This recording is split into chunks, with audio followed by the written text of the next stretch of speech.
Hey there, I'm Mary. And I'm Lyndsey. You are listening to What Comes Up, a podcast where we have open and honest conversations from the heart about what comes up in our day-to-day and within our lives. Thank you so much for tuning in. Hey. Rolling. Oh. Hey, we're on. I'm okay. Yeah, How are you? You just read some political news, didn't you? I sure did, and I'm a little sad. Yeah. And that's... Let's see, it's July 1st. So, just for the record, that way you can go and figure out what we're talking about. We're not going to talk about that here. We're not even going to mention that here. No. Because why? Why? This is a joy. This is a joy space. Joyful. So maybe I should have saged myself before I came over here. Had you do some... Do we need to pause? Go do a little Reiki on me. Do we need to pause and have a cleansing? Yeah. Back in one moment, folks. Hey. I kind of want to talk a little bit what we talked about last night when we were watching my reading. Swimming Through the Void. Yeah. On YouTube. Card reading. Great guy. Yeah, he's awesome. Really Really down to earth. Really cool dude. Yeah. We were listening to it. It was actually one from a few weeks back, and I was, at the time, it just was like, I was tired, it was late at night, and I was like, I can't watch this right now, and then I never came back to it, and then last night, I was like, I want to watch it, so we watched it, and, it's the information. He always says at the beginning of his videos that take what resonates, leave what doesn't, and it's timeless, so whenever it comes to you, it's the right time. And definitely, I would say that was true. A few weeks back when it was dropped, it was not the time for me, but yesterday it must have been. So a lot of good stuff was said. One thing in particular was he was talking about how it was a Leo reading. I'm a Leo. It is. A Leo? I'm a Leo. And our time is upon us. Right now we're still in Cancer season, but Leo season is coming up anyway. So he's talking about how for some Leos right now we're, at this time with the reading that we're going through some re-examination of beliefs that we were conditioned to have, that were passed down to us, whether that was from a family of origin, religion, schooling, workplace, whatever that might be, social constructs, and kind of sifting through it, parsing out and being like, what is true for me? What isn't? I believe the way he said it was like, get the BS out of here and keep the things that mean something to us. And I remember looking at Lyndsey, I just looked over and was like, hon, I've been really going through that internally right now. I've been having some wild dreams, but also just in my waking moments, thinking a lot about certain values that I was raised with, beliefs that I was raised with, and thinking what of them do I prescribe to? What align with me? What ones do I know are not serving me? That kind of thing. So yeah, if you want, we'll talk about that. It's kind of a big deal. Yeah, and I think in regards to like what our podcast is about, hustling from the heart, knowing when to lead from the heart, a lot of times it can be blocked by conditioning, and what we've grown up being told, and whether that's about, financially, that maybe you have to hustle, you have to work hard, or, I don't know, for me, it was like, my family never pushed me to continue in higher education. And so for me, I was like, oh, well, I'm always just going to have to hustle at this job, like work a whatever job, and I never had a lot of like self-worth around that. And so for me, this whole journey of being like, okay, I can be more, I can push past my own parents' expectations of themselves and how far they got in life. It's okay to exceed that, or to go past even what they had for themselves. So I don't know if you've ever experienced that sense of like worthiness. I know maybe some of our listeners might feel that way, like where you're like, I'm not even feeling worthy of having more because I haven't seen that modeled growing up. So a lot of people play small, or they stay in just a ordinary job and never aspire for more, which I'm grateful that I wanted more, for myself. But, yeah. Well, and not even that you wanted it, but that you took it a step further, because we can all want and desire things, and want and desire is one layer of it. And we have to take the steps to move forward in it, and that you really put yourself out there by taking that. It's a risk. And I think a lot of those conditioned beliefs, things that we're raised with, hold a lot of people back. Like you said, we are conditioned to play small in ways, and we might keep ourselves back. We might want that, have that desire for something more, something different, something bigger. We just might feel pulled and called toward it, and then hear that voice in our head that we were always taught to believe is the most true and right voice, rather than the one from our heart that says, no, that big feeling that you're getting in your gut, that warm feeling, whatever that is for you, that is like, this is the best and right thing for me. That is you. That's really you. But you listened to that. So you really redefined what you're worth.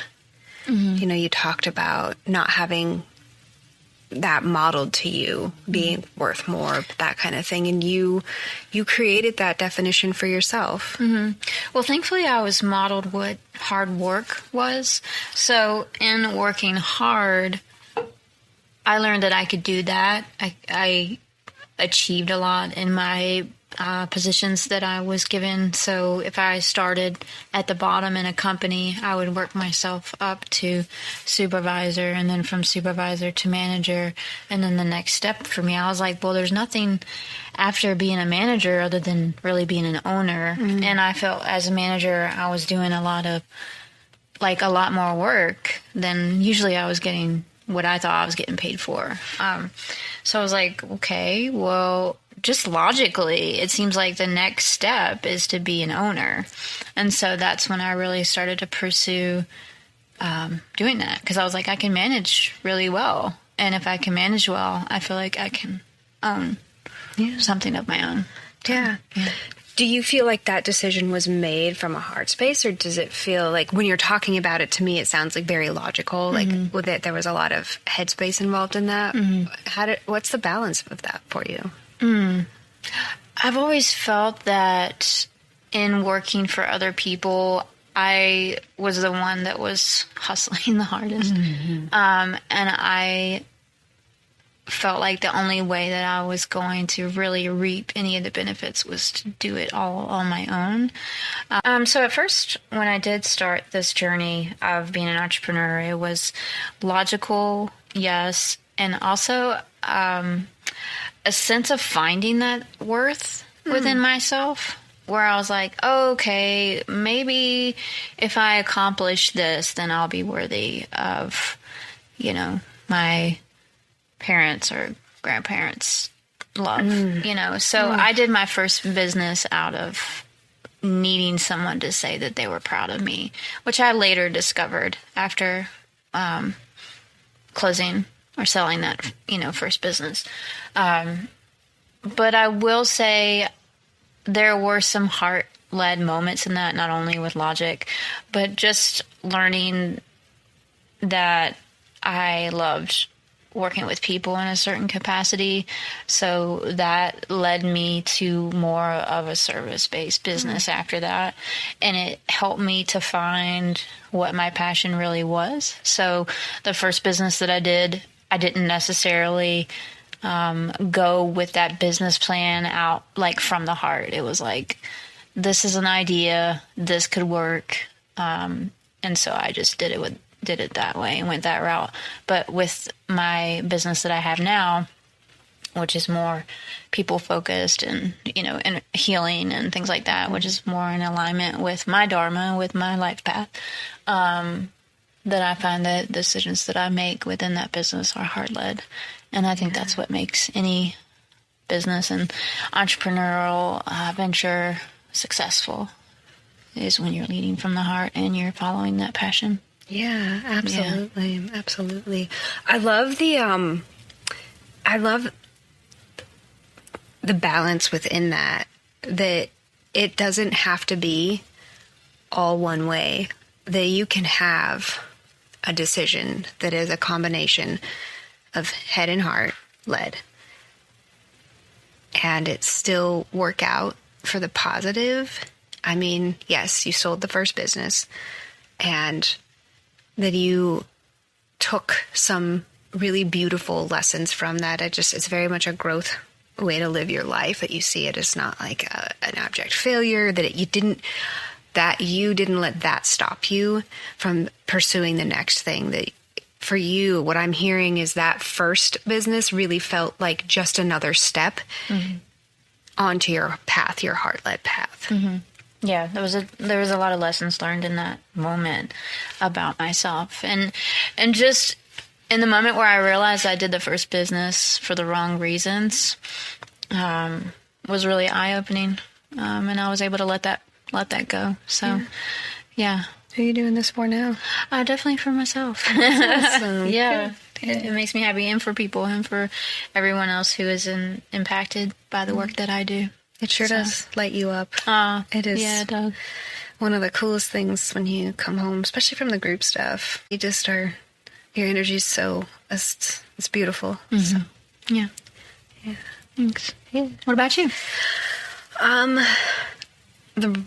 There's a lot throughout life, just having gone through those different moments of assessing those values. What's the thing that comes up right now in your body right now? Like, if you think about the conditioning, one of your top in this things. moment? Yeah, one of the top things that's coming to mind. I mean, I would say relationships. Mm-hmm. Yeah, relationships and finances are the two that currently in this season of my life that I'm really reassessing my values around and trying to really making those heart-led decisions from. But relationship in particular, like romantic relationships are, relationship. You got multiple ones? Surprise. No. We need to have a conversation if that's the case. This is how you tell me. I was always taught two things. One that just makes me feel tremendously sad. The other one that makes me tremendously sad, angry, and just like, man, we have come a long way, and also we have not come a long way. But so the first thing was I was always taught that, like, I'm gay. First of all, I was not taught I'm gay. What? I am gay. You're gay? What? Yeah, so I'm a lesbian. And I was always taught, I was raised in a very,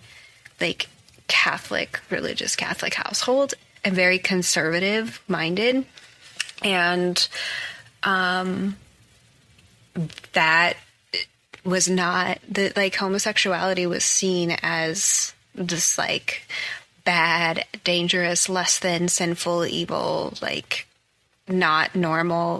There was just a lot of really gross things said about the LGBT community. And now I will add T onto that. At the time, it was only about lesbian, gay, and bisexual relationships, and now with trans, it was the same thing. So it's the LGBTQ plus community. There's a lot of really very, very disgusting things. And so, of course, I had a lot of internalized homophobia around that, and didn't know that I was not straight for 2.5 decades of my life, which is crazy. That's so wild.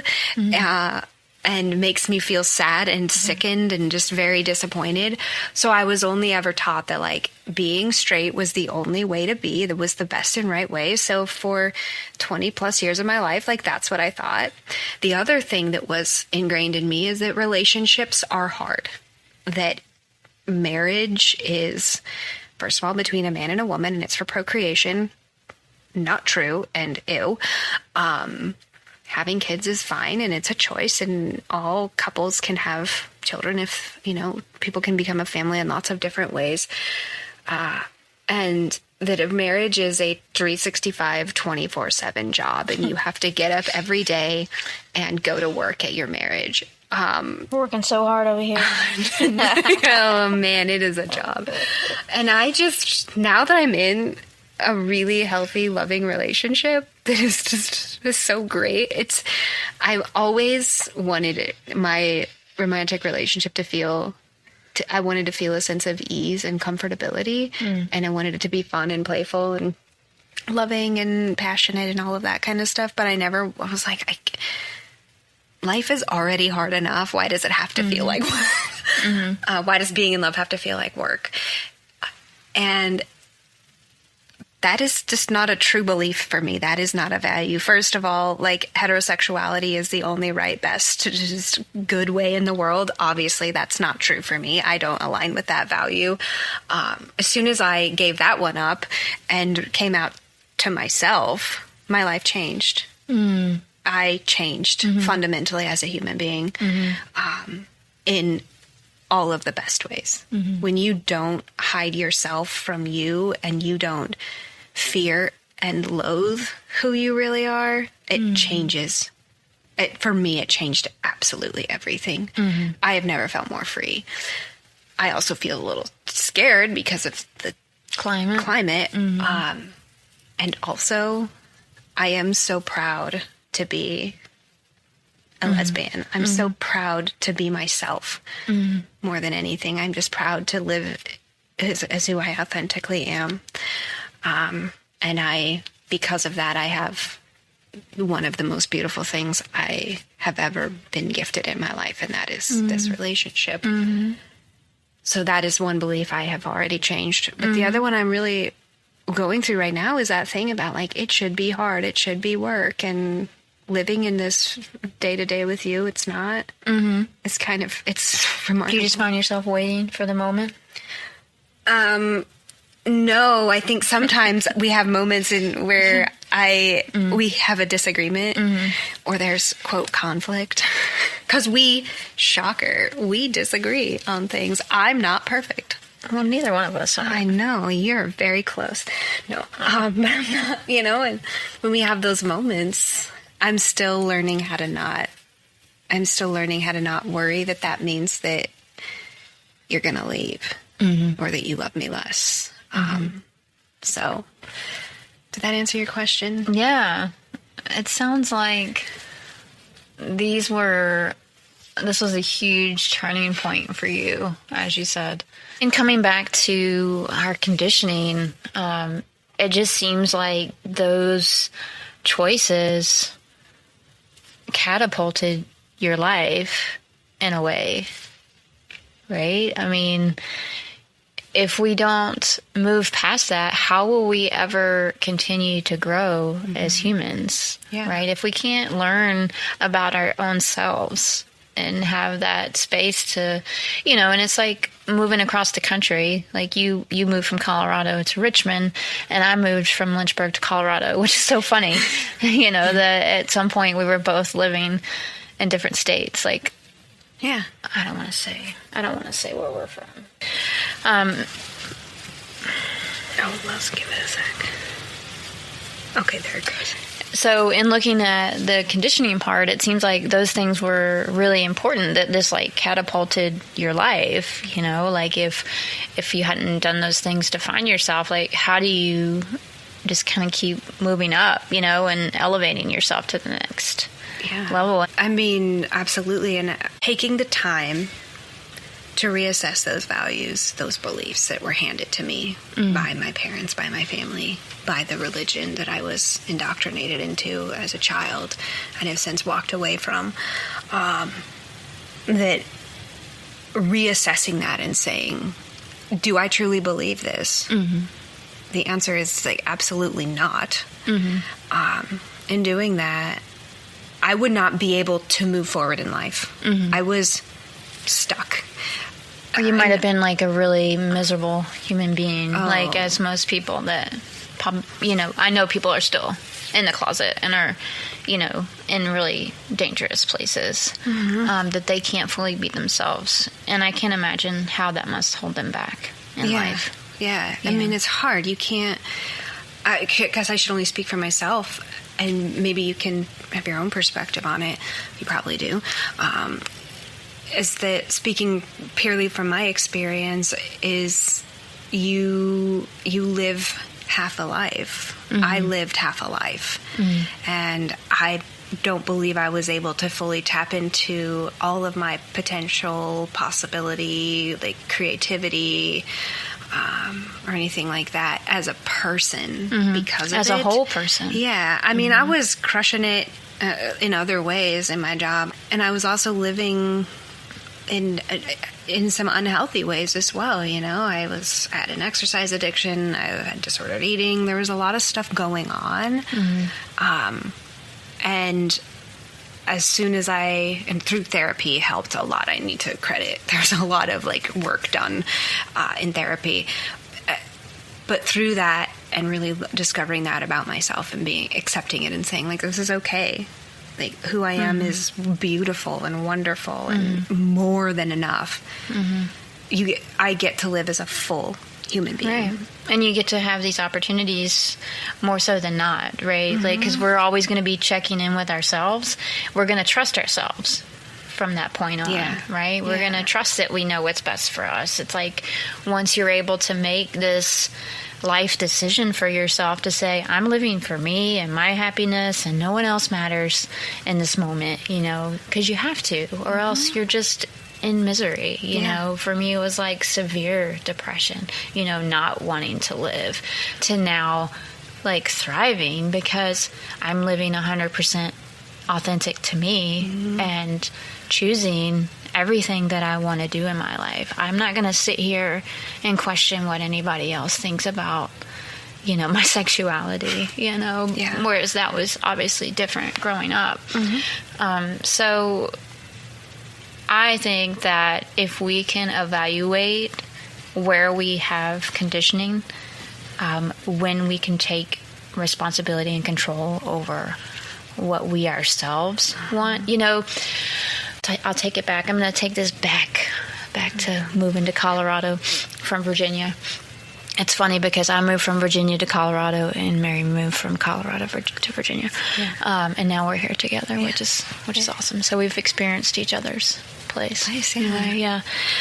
Which Colorado changed me, but after moving to Colorado and then being in the presence of other people that didn't share the same beliefs as me, and being like, oh, okay, well, they have different beliefs than me, and they're also really decent human beings. Like, there's nothing wrong with them. Everything, you know, I'm not seeing anything that is like a red flag. And I was like, in my own religious beliefs at the time, I was being persecuted for who I was, you know, like, and I was like, this doesn't really make sense. Like, why am I a part of an institution or something that just hates who I am, you know? And so in that moment, I was like, you know what?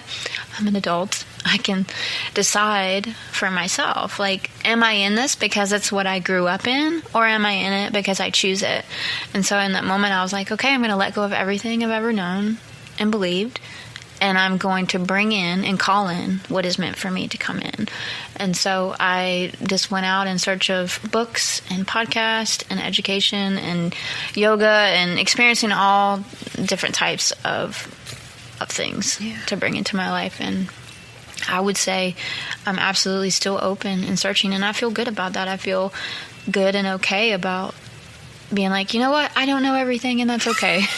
I mean, if you think you know everything on this, you know, as a little speck and dust in this galaxy, and you think you have it all figured out, great, I guess. But I also feel awesome being like, you know what, I have no idea, and that's okay. And I feel okay with that, and I can sit in this unknown, and I feel completely fine in that. Yeah. It feels like it would be a burden to know absolutely everything. Like, I have enough going on inside my head.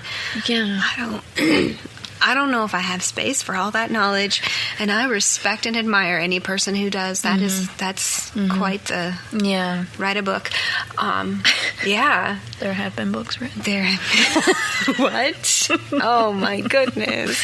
Once the people follow. I'm in the very early stages of my education. No, I too have done quite a bit of reading, and I think when you say that, what it makes me think is like how important it is to allow yourself in that process to open your mind to other perspectives ways of living, belief systems, ones that are very different from your own, because it can really help expand, broaden your horizon. Yeah. I was open your heart. Yeah, I was hard on some stuff. I mean, growing up conservatively, and I didn't even have a reason for it. I was just like, Same. These people are bad. They're this, they're that. Completely judgmental for no reason at all. No reason that I knew. Only because it was the only thing you'd ever heard. Yeah. And as soon as I escaped that and thought for myself, I was like, wow, well, that doesn't seem right. Yeah. Like, why are we judging this group of people? And, why were they thinking this way? And it's everybody's own conditioning. Yeah. But, like, how can you really... All right, so when we let go in the conditioning, that's when we can go into the heart space, right? Like, yeah. I feel like that's the only way, when you can truly know yourself and you can truly make the right decision. Yeah. Because until you get everybody else's garbage out of you... Yeah, you can't. Until that moment, we are making decisions based out of habit, fear, expectation, and sometimes pride and ego. And sometimes even hate. Superiority. Yeah, a sense of superiority, a sense of righteousness, moral superiority, self-righteousness, feeling like we're better than or above somebody else because we have been sold this perspective as being like, this is the one true belief system. This is the only way. We're not making those decisions out of a place of heart-centeredness. We're not leading a heart-led life. We are living from a place of fear, because I personally believe that when we live from that place of righteousness, superiority, whatever that could be, of like, this is what my political group believes, this is what my church believes, whatever that is. And I'll say the religious piece, because that's what it really was for me, was a religious doctrine.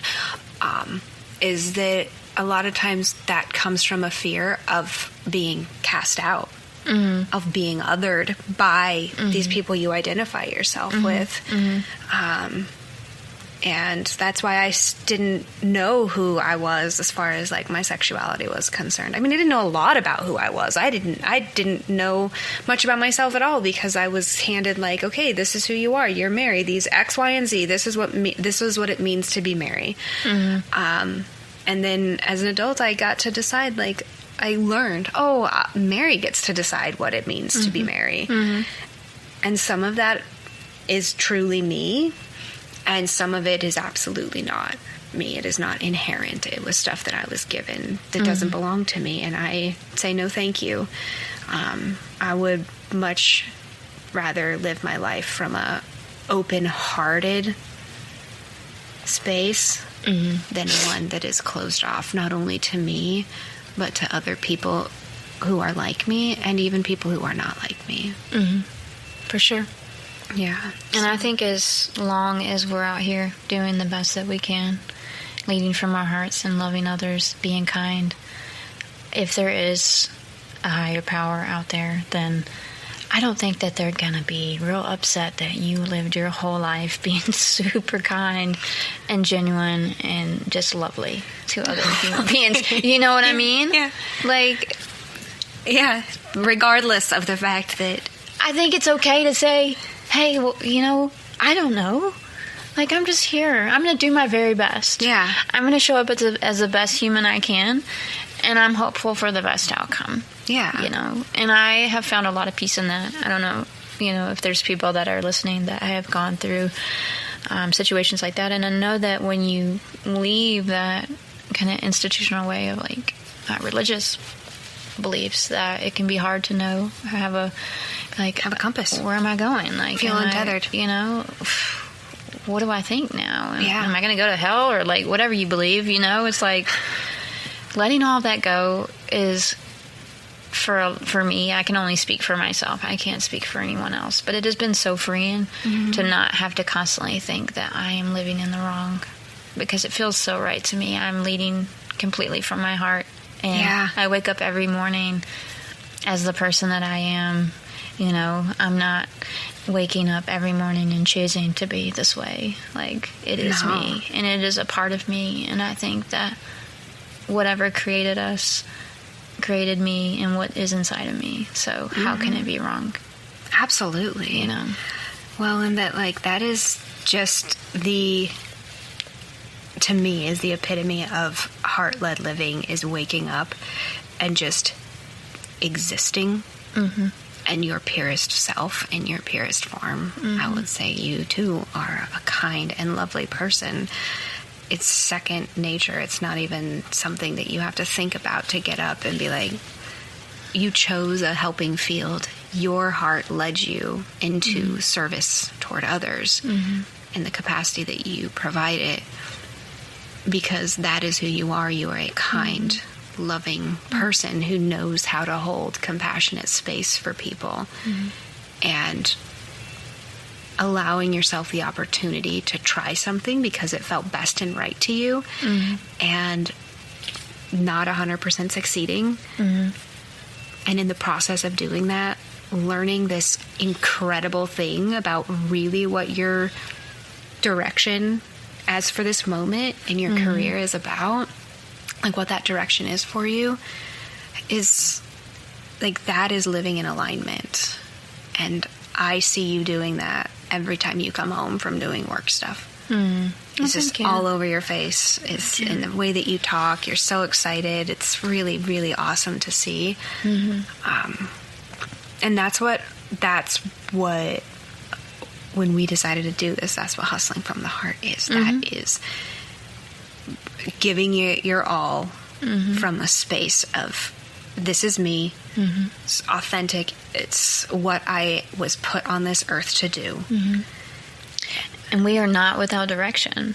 No. We're not sitting here saying that, hey, there's a driving force, behind this love and this will to, give. And it's just that oneness, that connection with all. And I think tapping into that mostly, and knowing that we're all in this together, and loving people from that space is what keeps me, wanting to keep showing up. Yeah. And it is not until we turn down or outright turn off that conditioned soundtrack. Absolutely. That we can really hear that and feel it. Because part of the conditioning is not only the verbal track we hear play over and over and over, it's also the beliefs about our own feelings that we're having. Those that conditioning that says you're not allowed to cry, you're not allowed to be upset, you're not allowed to emote. That's not true. That's not like the gaslighting. That's not how we do things. That's not how we do things. You don't talk about stuff outside of the home. There's all of these other kind of conditioning. Family's things, priority, whatever. Like that. Boundaries aren't okay, whatever they may that be. like your parents don't have to honor boundaries or any of that kind of bullshit. But that, like, that conditioning that separated us from ourselves physically, emotionally, so that we are so desensitized and unknowing of our feelings. We don't know sometimes what feels from a heart-led place, because we have always been taught to believe, to question ourselves in service to authority, to defer to someone else's opinion about how we feel or what we should think. And so turning down the volume and taking off that coat of armor that someone else put on us, and saying, like, no thank you. And that can be very scary. It can feel very vulnerable, so you don't have to do it all at once. I definitely recommend, especially if, like myself, you have any sort of like trauma complex. I have complex post-traumatic stress. If you have anything like that, obviously working with a therapist really helped me. So I definitely recommend doing some work with a therapist to help, because it can be very frightening to start to feel in your own body and start to recognize those feelings. In the early days, it was like even things that felt good felt terrifying. So you have to learn how to discern that. But taking those baby steps so that you can start to be more in tune with that. So I want to ask our audience, in what ways do they want to let go of any conditioning that they may have had? Is there anything that you can let go of now to connect you deeper with yourself? Yeah. To be able to lead from that heart space? Yeah. And is there anything you've already let go of? And if you have, one, celebrate yourself for that, because that's living more from your true, authentic self, and that's beautiful. And two, how does it feel to you? How did that feel to you when we're doing that reassessment, knowing how we feel when we're living in that place of authenticity is so valuable, because it can help us continue to guide ourselves in that direction. Because anytime something feels that way repeatedly, that is a new thing for you to adopt. And then you'll feel it and know it more in your body. And then your body will you just start craving it. And you go after it. Can't get enough. Yeah. It's And like that's the next what's thing cool. and the next thing and the next thing until you're completely, fully knowing of yourself. You're your full, whole being. Yeah. And that's really amazing and beautiful. And so we applaud you if you are in this process alongside us on your own journey of constantly allowing yourself to reevaluate beliefs and values that you have and adjust the direction of them however feels best and right to you. We applaud you for that, and we hope that you're really proud of yourself, because it takes a lot of courage to do that. It's very vulnerable, and in our society, it's seen as a radical thing. Sometimes relationships are lost, but so much more is gained. Yeah. So thanks for listening to us and being here on this journey. And just continue to follow your heart. Lead from that space. Yeah. Check us out on subscribe on YouTube, Instagram, got a webpage, and Spotify. And always don't hesitate to reach out to us on the Instagram, the Well Within Studio Instagram. DM us if you have any topics you want us to chat about, or if you ever want to share your own, conditioned beliefs you are letting go of. We are happy to hear about that. That's really beautiful. Thanks for listening. Thanks for tuning in. Have a great day. Take it easy.